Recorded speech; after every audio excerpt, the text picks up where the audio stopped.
Hello बच्चों बटी। तो आज की वीडियो में देखने वाले हैं हम फिजिक्स के चैप्टर 1 का, जिसका नाम है प्रकाश का परावर्तन और अपवर्तन। ठीक, उसमें एक टॉपिक आता है जिसमें आप दर्पण सूत्र प्रूव करते हैं। तो दर्पण सूत्र में हम देख रहे हैं अवतल दर्पण में आज देखेंगे कि दर्पण सूत्र प्रूव करना अवतल दर्पण में कि 1/v plus 1/u equal to 1/f होता है। ये आपको प्रूव करना है। लेकिन इस चीज को प्रूव करने से पहले हमें कुछ त्रिभुज के बारे में जानना होगा, तो उसके बारे में आपको हम बता देते हैं। ठीक, कि अगर मान लो आपके पास दो त्रिभुज है जिसको ए बी सी, और एक त्रिभुज मान लो पी क्यू आर। अगर किसी भी दो त्रिभुज में अगर दो भुजाएं बराबर होती है, आई मीन दो कोण बराबर होता है, मतलब कि अगर ये कोण बी कोण क्यू के बराबर हो जाए, कोण बी बराबर हो जाए कोण क्यू के, अगर कोण बी कोण क्यू के बराबर हो जाए, और इसी प्रकार कोण सी अगर कोण आर के बराबर है, मतलब कोण सी बराबर कोण आर है, ठीक, तो ये दोनों त्रिभुज क्या हो जाएगा, समरूप हो जाएगा। मतलब कहेंगे त्रिभुज ए बी सी समरूप होगा त्रिभुज पी क्यू आर के। किससे? तो ए समरूपता से, मतलब एंगल कोण से। क्या करना है, क्या समझना है आपको, कि यदि कोई दो त्रिभुज के दो कोण आपस में बराबर होते हैं तो वो दोनों त्रिभुज क्या होगा, समरूप होगा। और समरूप त्रिभुज के संगत भुजाओं का अनुपात भी क्या होता है, बराबर होता है। मतलब कि ए बी बट्टे पी क्यू बराबर होगा बी सी बट्टे क्यू आर। ठीक, मतलब सारी भुजाओं का अनुपात आपस में बराबर होगा। ठीक, आपको यही समझना है इसमें। वैसे क्लास 10th में आपको त्रिभुज चैप्टर में पढ़ना है। ठीक, तो अब देखते हैं कि उसको प्रूव कैसे करते हैं। देखो, तो सबसे पहले हमारा क्या है, ये एक अवतल दर्पण है जिसका नाम हमने लिखा है एम डैश। एक अवतल दर्पण लिया है जिसमें हमने वस्तु को रखा है सी, मतलब वक्ता केंद्र और अनंत के बीच में एक वस्तु रखा है जिसका प्रतिबिंब कहां बनना है, वक्ता केंद्र और फोकस के बीच में बनना है। ठीक है, वही चीज को हमने यहां लिखा है कि माना कि एम डैश एक अवतल दर्पण है जिसका ध्रुव P तथा वक्ता केंद्र C है। वक्ता केंद्र और अनंत के बीच रखी एक वस्तु ए बी एक वस्तु का नाम हमने लिखा, वस्तु है जिसका नाम क्या है ए बी, जिसका वास्तविक प्रतिबिंब वक्ता केंद्र और फोकस के बीच ए डैश बी डैश बनता है। ठीक, आप ये भी जानते हो कि हम सभी दूरियां ध्रुव से लेते हैं। ठीक है, तो ये जो दूरी होगा यहां से यहां तक, हम ब्लैक पेन से दिखा देते हैं या ब्लू से ही आपको दिखा देते हैं कि यहां से यहां तक की जो दूरी होती है उसको कहते हैं हम, क्योंकि ये प्रतिबिंब बना हुआ, तो ये प्रतिबिंब की दूरी जिसको हम वी से दिखाते हैं। ठीक, उसी प्रकार से यहां वस्तु है, तो वस्तु से जो दूरी होगी हमारी, मतलब यहां से जो दूरी होगी, इसको बोलते हैं हम वस्तु की दूरी। क्या बोलते हैं, वस्तु दूरी बोलते हैं, जिसको हम किससे दिखाते हैं, यू से दिखाते हैं। और हम तो जानते हैं ये जो हमारे क्या है, फोकस है, और फोकस से ध्रुव के बीच की दूरी को क्या कहते हैं, फोकस दूरी कहते हैं। तो वही चीज यहां भी लिखा हुआ है, ये है हमारे पास फोकस दूरी एफ।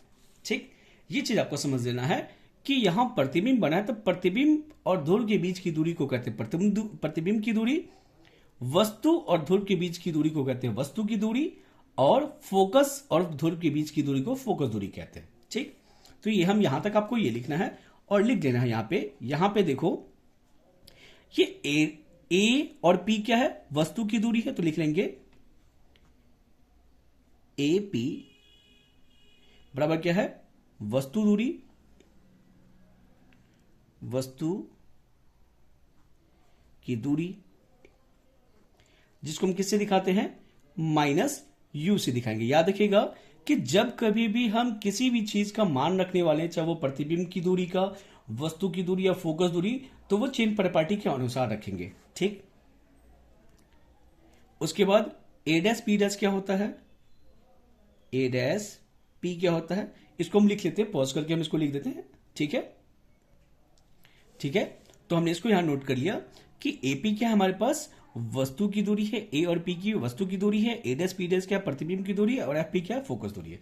चलिए, अभी आप इस दोनों त्रिभुज में आप देखो, इस पूरे फिगर में आपको त्रिभुज देख रहे होंगे। एक ए बी सी त्रिभुज दिख रहा है, और आपको देखो ये दिख रहा है ए डैश बी डैश सी भी एक त्रिभुज दिख रहा है, ये दोनों उसी प्रकार से देखो ए डैश, एफ और बी डैश एक त्रिभुज दिख रहा है ये वाला। और उसी प्रकार से देखो ये जो एनपी है ना, एक तरह से ये क्या है, एक तरह से ये लंब है, स्ट्रेट लाइन है। इस दर्पण का ये क्या है, एक तरह से लंब माना जाता है, ठीक है, क्योंकि बहुत बड़ा दर्पण होता है तो उसके लिए हम इसको क्या ले चलते हैं, लंब मान के चलते हैं, ये परपेंडिकुलर, ठीक। तो आपको एक त्रिभुज ये भी दिख रहा होगा, एन पी और एफ दिख रहा होगा, ठीक। तो हमें इन्हीं चारों त्रिभुज के बारे में देखना है, एक ये और ये त्रिभुज, ठीक। तो इस समय हम एंगल देख लेते हैं। देखो तो हम चलेंगे पहले इस वाले त्रिभुज में, बड़े वाले त्रिभुज, इसमें ए बी सी में। तो लिखेंगे त्रिभुज ए बी सी तथा त्रिभुज ए डैश बी डैश सी में, त्रिभुज ए डैश बी डैश सी में, ठीक। तो हम क्या बोलेंगे, इसका देखिए ये कोण 90 डिग्री है, ये लंब है, तो ये भी क्या होगा 90 डिग्री। तो कोण ए बराबर लिखेंगे कोण ए डैश, क्योंकि दोनों तो क्या होगा 90 डिग्री है, क्यों है भाई, तो बोलेंगे 90 डिग्री समकोण है। क्या है ये, समकोण है, 90 डिग्री है, ठीक। उसी प्रकार से देखो ये कोण, ये वाला कोण दिख रहा है, ये कोण और ये कोण क्या है, सम्मुख कोण है। क्या होता है, तो जब भी दो रेखा एक दूसरे को प्रतिच्छेद करती है तो सम्मुख कोण क्या होते हैं, आपस में बराबर होते हैं, ऐसी को क्या बोलते हैं, शीर्षा विमुख कोण बोलते हैं, ठीक है। तो हम बोलेंगे कि कोण सी बराबर होगा कोण सी के, क्यों भाई, तो सम्मुख कोण बोलेंगे, सम्मुख कोण, या इसी को दूसरा नाम क्या है इसका, शीर्षा विमुख कोण बोलते हैं, ठीक। तो आप देखो अभी हमने देखा था कि यदि किसी दो त्रिभुज के दो कोण बराबर हो जाएं तो वो त्रिभुज समरूप हो जाएंगे। तो हम बोलेंगे इसलिए बोलेंगे त्रिभुज ए बी सी समरूप है किसके, त्रिभुज ए डैश बी डैश सी के, ठीक। किससे, तो ए समरूपता से, ठीक है। अब दोनों त्रिभुज समरूप हो गया तो हमने क्या सीखा है अभी, कि अगर दोनों दो त्रिभुज समरूप होते हैं तो उनके संगत भुजाओं का अनुपात क्या होता है, बराबर होता है, ठीक है। चलिए तो इसके आगे हम क्या देखने वाले हैं, तो हम यहां लिखेंगे जब दो त्रिभुज समरूप हो तो हम यहां लिख देते हैं, जब हम ये लिख देते हैं, पॉज करके हम लिख देते हैं ये चीज, ठीक। तो देखो हमने लिख दिया है जब दो त्रिभुज समरूप होते हैं तो उनके संगत भुजाओं का अनुपात क्या होता है, बराबर होता है। हमने अभी देखा है, आपको मैंने पहले ही बताया वीडियो के स्टार्टिंग में कि दो त्रिभुज समरूप होते हैं उनके संगत भुजाओं का अनुपात क्या होता है, बराबर होता है। देखो तो अब फिगर में देखो, अब ये दोनों त्रिभुज क्या है, समरूप है, तो इनके संगत भुजाओं का अनुपात बराबर होता है, ठीक है। अगर इस त्रिभुज का हम लंब लेंगे तो इस त्रिभुज का भी क्या लेंगे, लंब लेंगे, और इस त्रिभुज का अगर आधार ले रहे हैं तो इस त्रिभुज का क्या लेंगे, आधार लेंगे, ठीक है। चलिए तो हम लेते हैं, अगर इस त्रिभुज का लंब लेते हैं तो ए बी, तो अनुपात क्या हो जाएगा, लिखते हैं ए बी बटे क्या हो जाएगा, ए डैश बी डैश बटे ए डैश बी डैश, और ये बराबर होगा किसका, ए सी बटे ए डैश सी, ए सी बटे ए डैश सी। इसको हम क्या मान लें, समीकरण एक मान लें, ठीक है। देखो त्रिभुज समरूप हो गया तो उनका संगत भुजाओं का अनुपात बराबर होगा, तो ए बी बटे ए डैश बी डैश हो गया और ए सी बटे ए डैश सी हो गया, ठीक है। चलिए अब हम अगला दो त्रिभुज में किस में चलेंगे, तो ए डैश एफ बी, या इसको लिख सकते हैं A dash B dash F लिख सकते हैं, और दूसरा त्रिभुज एन पी एफ लिख सकते हैं, ठीक है। तो हम चलेंगे अगले इस त्रिभुज में क्या लिखेंगे, अब हम दूसरे पेज में बना लेते ताकि आप इस चीज को अच्छे से देख पाओ, ठीक है। तो अब हम चलेंगे नेक्स्ट किस में चलेंगे, दो त्रिभुज हमारा कौन सा है, ए डैश बी डैश एफ में। तो चलेंगे त्रिभुज ए डैश बी डैश एफ तथा त्रिभुज किसमें, एन पी एफ में, त्रिभुज एन पी एफ में, ठीक है। अब देखो इस त्रिभुज में देखो ये कोण 90 डिग्री है और यहां भी ये कोण क्या होगा 90 डिग्री, क्योंकि ये लंब मानते हैं इसको, एनपी क्या है, एक तरह से लंब है। तो हो जाएगा एंगल ए डैश बराबर क्या हो जाएगा एंगल पी। क्यों, तो ये क्या हो जाएगा 90 डिग्री समकोण हो जाएगा। अब उसी तरह से देखो ये और ये क्या हो जाएगा सम्मुख कोण हो जाएगा। अभी हम देखा है कि जब भी दो रेखा एक दूसरे को प्रतिच्छेद करती है तो सम्मुख कोण क्या होते हैं बराबर, या इसी को क्या कहते हैं शीर्षाभिमुख कोण बराबर होते हैं। तो लिखेंगे एंगल एफ बराबर हो जाएगा एंगल एफ क्यू भाई, तो सम्मुख कोण, सम्मुख कोण या इसी को क्या बोलते हैं शीर्षाभिमुख कोण बोलते हैं। ठीक है, तो अब देखो दो त्रिभुज के दो कोण बराबर, त्रिभुज क्या होगा समरूप हो गया, तो हम लिख देंगे अतः त्रिभुज ए डैश बी डैश एफ समरूप है किसके, त्रिभुज एन पी एफ के। ठीक, किससे, तो ए समरूपता से। ठीक है, दोनों ए समरूपता से। अब त्रिभुज जब क्या हो गया समरूप हो गया तो उनके संगत भुजाओं का अनुपात भी क्या होगा बराबर होगा। ठीक है, तो हम लिख देंगे क्या, इस त्रिभुज का हम क्या लेंगे, अगर इस त्रिभुज का लंब लिए तो इसका भी क्या लगेगा लंब लेंगे, इसका अगर आधार ले तो इसका भी क्या लेंगे आधार लेंगे। चलिए तो चलेंगे, हम लिखेंगे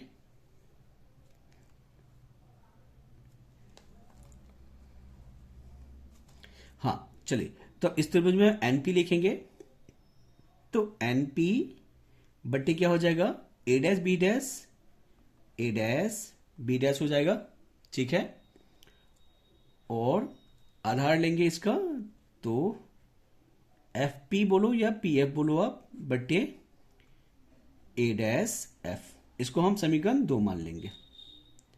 ठीक, अब देखो हम समीकरण 1 हमारे पास ये रहा, ये हमारे पास समीकरण 1 रहा और ये हमारे पास समीकरण 2 रहा। ठीक है, अब समीकरण 1 और 2 को आप देखिए। ठीक, समीकरण 1 और 2 देख लिए। अब देखो, अब जब फिगर देखिए, फिगर देखो, ये जो बी एन है ये समानांतर रेखा है इसके, ये दोनों समांतर रेखा है। ये प्रधान अक्ष जो आपको दिख रहा है मुख अक्ष, और ये दोनों क्या समांतर रेखा है। तो समांतर रेखाओं के बीच की दूरी क्या होती है आपस में बराबर होती है।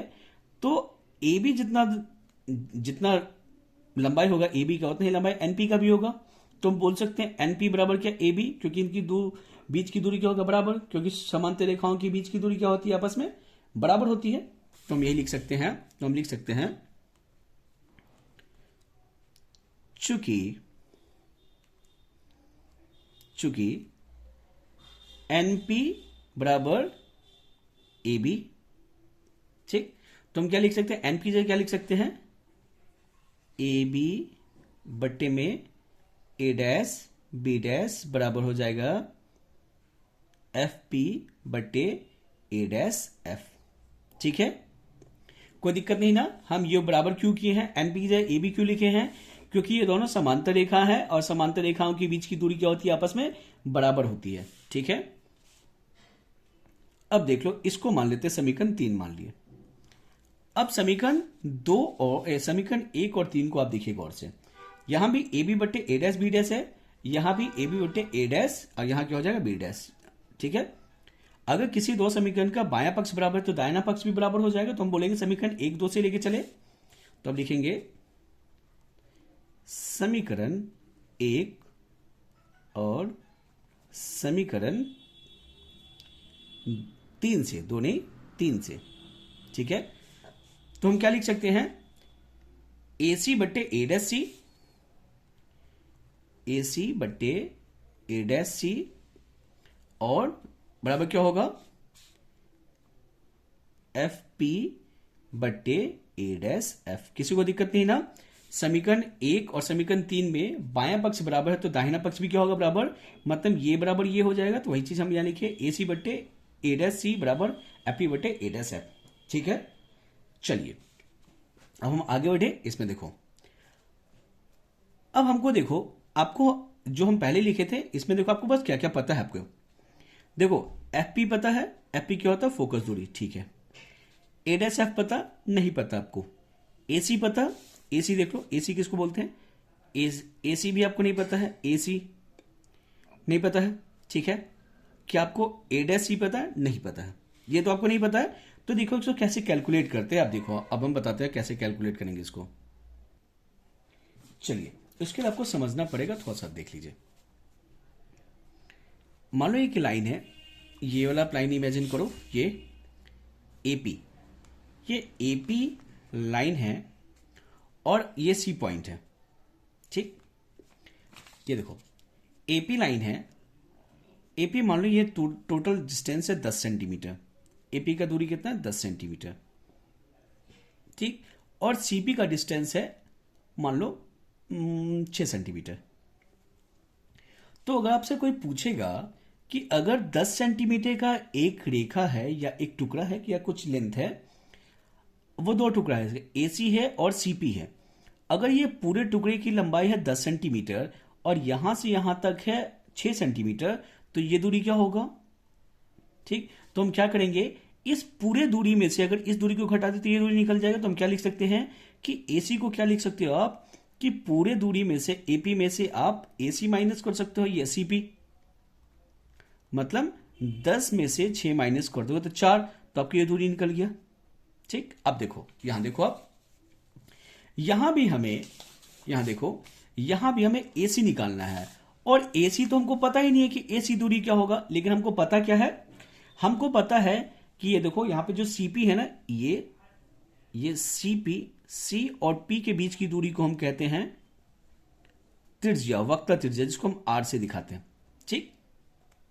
सीपी क्या होता है? वक्र त्रिज्या होता है। तो आप यहां लिख सकते हो, यहां मेंशन कर सकते हो, एक और चीज मेंशन करते हो, सीपी क्या है दोस्त? वक्रता त्रिज्या, ठीक, जिसको किससे दिखाते हैं? आर से दिखाते हैं, कैपिटल आर से, यहां पे स्मॉल आर देंगे यहां पे, ठीक। अब दिखा सकते हो, नहीं भी दिखाओगे तो चलेगा, ठीक है, ठीक। अब चलिए, अब हम आगे बढ़े, ठीक। तो हमें एसी निकालना है, तो हम क्या कर सकते हैं, एसी निकालना है तो हम क्या करेंगे, एसी निकालते एपी में से अगर सीपी को माइनस करो तो एसी निकल जाएगा, ठीक है। चलिए, और उसी तरह से हमको अगर ए डैश सी निकालना है, ये देखो, उसी तरह से अगर ए डैश सी निकालना है तो ए डैश सी कौन सा है, ये देखो ए डैश सी, ये दूरी निकालना है तो हम क्या करेंगे, सीपी में से अगर हम ए डैश पी माइनस कर दे तो हमको ए डैश सी निकल जाएगा। सेम उसी तरह से ये पूरा दूरी पता है आपको, इसको कहते हैं सीपी, पता है वक्र त्रिज्या होता है, उसमें से अगर ए डैश पी घटा दे तो हमको ए डैश सी निकल जाएगा, ठीक है। तो उसी चीज को हम लिखते हैं यहां पे कि एसी को हम क्या लिख सकते हैं, एसी को लिख सकते हैं, क्या लिख सकते हैं एसी को,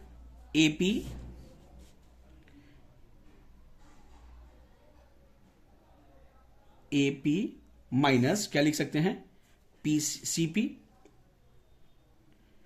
और उसी प्रकार से हम ए डैश सी को क्या लिख सकते हैं, सीपी माइनस ए डैश पी, इसको लिख सकते हैं सीपी माइनस ए डैश सी, सॉरी ए डैश पी, और एफ पी हमें पता ही है और ए डैश एफ हमें पता ही है, ठीक। तो एपी क्या होता है दोस्त, एपी क्या होता है, वस्तु की दूरी। देखो एपी क्या है, वस्तु की दूरी, जिसको हम यू से दिखाते हैं। याद रखना कि हमको क्या है, एपी देखो वस्तु की दूरी साइन के साथ रखना है, तो क्या लिखेंगे यहां पे हम माइनस यू लिखेंगे और माइनस। सीपी क्या होता है दोस्त, सीपी होता है वक्र त्रिज्या, जिसको क्या दिखाते हैं, आर से दिखाते हैं, आर से दिखाते हैं, ठीक। और चलो ये क्या होता है, आर होता है, ठीक, आर से दिखाते हैं। और यहां देखो, यहां सीपी क्या होता है दोस्त, सीपी भी होता है आर, हमारा आर हो गया, माइनस ए डैश पी क्या होता है, ए डैश पी ये होता है प्रतिबिंब की दूरी, और प्रतिबिंब की दूरी क्या होता है, माइनस में होता है, तो यहां लिखेंगे ब्रैकेट में माइनस वी बराबर पी एफ क्या होता है, पी एफ हमारे पास फोकस, तो फोकस भी क्या होगा, माइनस एफ हो जाएगा, और ए डैश एफ क्या है, ए डैश एफ क्या है, ए डैश एफ हमको पता नहीं है, तो इस ए डैश एफ को भी हम क्या लिख सकते हैं, देखो ए डैश एफ को भी हम क्या लिख सकते हैं, A dash P minus F P, ये लिख सकते हैं। इसको हम ए डैश को भी हम लिख सकते हैं क्या, ए डैश एफ को भी हम क्या लिख सकते हैं यहाँ पे, ए डैश एफ को अगर ये दूरी निकालना हमें, तो इस पूरी दूरी में से ये दूरी माइनस कर देते हैं, मतलब A P minus P F. हम यहाँ इसी को हम लिख देते हैं, यहाँ पे बढ़ा देते हैं कि एफ पी बट्टे हम क्या लिख सकते हैं, ए एफ को क्या लिख सकते हैं, A dash P minus F P. ठीक है, तो हम जानते हैं कि ए डैश पी क्या है, ए डैश पी क्या हमारे पास प्रतिबिंब की दूरी, तो हो जाएगा minus v minus F p क्या होता है फोकस दूरी, तो हो जाएगा माइनस एफ। ठीक है, कोई दिक्कत नहीं ना यहां तक समझने में, ठीक है, कोई दिक्कत नहीं ना। चलो और हाँ, यहां पे वक्र त्रिज्या भी ध्रुव के इस तरफ है, तो यहां क्या लिखेंगे, माइनस लिखेंगे, तो यहां माइनस लगा लीजिए और यहां भी माइनस लगा दिए। ठीक है, अब देखो, तो ये तो माइनस यू हो गया, माइनस माइनस प्लस हो गया, और आप जानते हो कि आर बराबर क्या होता है दोस्त, आर बराबर 2f होता है। हम जानते हैं कि वक्र त्रिज्या और फोकस में संबंध क्या होता है, आर बराबर 2f होता है, तो यहां हो जाएगा 2f, यहां हो जाएगा माइनस 2f, और ये माइनस माइनस प्लस v, ये तो माइनस f है, बट्टे में क्या हो जाएगा minus v minus minus plus f। ठीक है, चलो कोई दिक्कत नहीं ना, किसी को कोई प्रॉब्लम यहां तक समझने में, कोई दिक्कत नहीं होना चाहिए। ठीक, अब हम क्या करेंगे, तो अब हम क्या करते हैं, क्रॉस मल्टीप्लाई कर देते। क्रॉस मल्टीप्लाई मतलब इसको इससे मल्टीप्लाई कर दे, इसको इससे मल्टीप्लाई, क्रॉस मल्टीप्लाई जानते हो ना, कोना कोनी, इसको इससे और इसको इससे गुणा करेंगे। चलिए गुणा करते हैं, तो ध्यान से देखिए, आराम से करते हैं, देख लो, ये माइनस वी माइनस यू, तो माइनस माइनस क्या हो जाएगा प्लस, तो हो जाएगा यू वी। ठीक, इसका इससे कर लिया, फिर इसको इससे कर लो, या हम ऐसा करते लिख ही देते हैं ताकि आपको ज्यादा कंफ्यूजन ना हो। ठीक, हम लिख देते हैं, क्रॉस मल्टीप्लाई लिख देते हैं, माइनस यू प्लस 2f को मल्टीप्लाई करना है माइनस वी प्लस एफ से, क्रॉस मल्टीप्लाई, फिर इस तरह से माइनस एफ को मल्टीप्लाई करना है माइनस 2f प्लस वी से। ठीक, मल्टीप्लाई कर दो, इसको इससे किए तो minus minus plus u v, फिर इसको इससे किए तो minus plus minus u f. ठीक, इस पूरे का इससे हो गया, u का इससे मल्टीप्लाई कर दिए, u का इससे मल्टीप्लाई, अब u का, अब 2f का इससे करते हैं, तो प्लस माइनस माइनस 2fv। ठीक, और माइनस प्लस प्लस हो जाएगा 2f स्क्वायर। ठीक है, कोई दिक्कत नहीं ना। चलो अब यहां देखो, ये क्या हो जाएगा, माइनस माइनस प्लस हो जाएगा, तो हो जाएगा 2f स्क्वायर और plus minus minus V F. ठीक है, कोई दिक्कत नहीं है। अब देखो, ये प्लस 2f स्क्वायर, इधर भी प्लस 2f स्क्वायर, इधर आके माइनस होगा तो ये कट जाएगा आपस में, तो ये दोनों को हम कट कर दिए। ठीक है, चलिए अब देखो, ये हमारे पास uv है, तो uv को हम इधर रखते हैं, इस सबको उधर ले जाते हैं। ठीक है, तो इस uv को हम इधर रखे, अब देखो यहां हमारे पास क्या है, माइनस वी एफ है, और ये माइनस हो जाएगा क्या, प्लस 2vf या एफ भी, और प्लस uf। ठीक है, अब देखो uv, अब देखो ये uf है, ये प्लस 2 है, दो है, ये भी, ये vf है, ये भी क्या vf है, तो एक प्लस एक माइनस दो घटाएंगे, दो में से एक गया तो एक बचेगा, और प्लस वाला बड़ा तो क्या हो जाएगा, इसको vf बोलो आप, और प्लस uf है। ठीक, अब हम क्या करेंगे, दोनों तरफ किससे भाग दे देंगे, uvf से हम दोनों तरफ भाग दे देंगे। क्या करेंगे, दोनों तरफ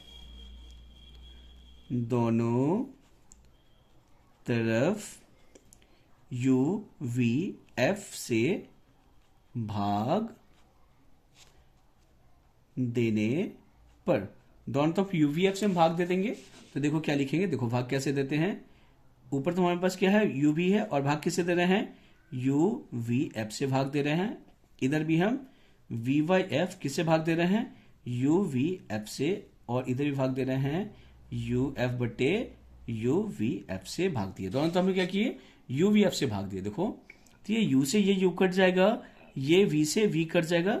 देखो यहां वी से वी कटा, एफ से एफ कटा, यू से यू कटेगा, एफ से एफ कटेगा। देखो यहां क्या बच गया, 1/f बच गया, बराबर यहां बच गया 1/u और प्लस 1/v। ठीक है, बच गया ना। और यही देखो, यही तो हमें प्रूव करना था दर्पण सूत्र, यही तो हमें प्रूव करना था। देखो 1/v plus 1/u equal to 1/f, यहां पे देखो है ना, 1/v plus 1/u equal to 1/f। देखो वही तो हम प्रूव किए। अब 1/u प्लस 1/v प्लस वाला पहले इसको लिखो या पहले इसको लिखो, बात तो बराबर ही है। तो यही हमें प्रूव करना था, तो यही हो गया दर्पण सूत्र। कहते हैं इसी को बोलते हैं प्रूव्ड। ये क्या हो गया, प्रूव्ड हो गया अवतल दर्पण में दर्पण सूत्र। ठीक है, आई होप आपको समझ में आया होगा।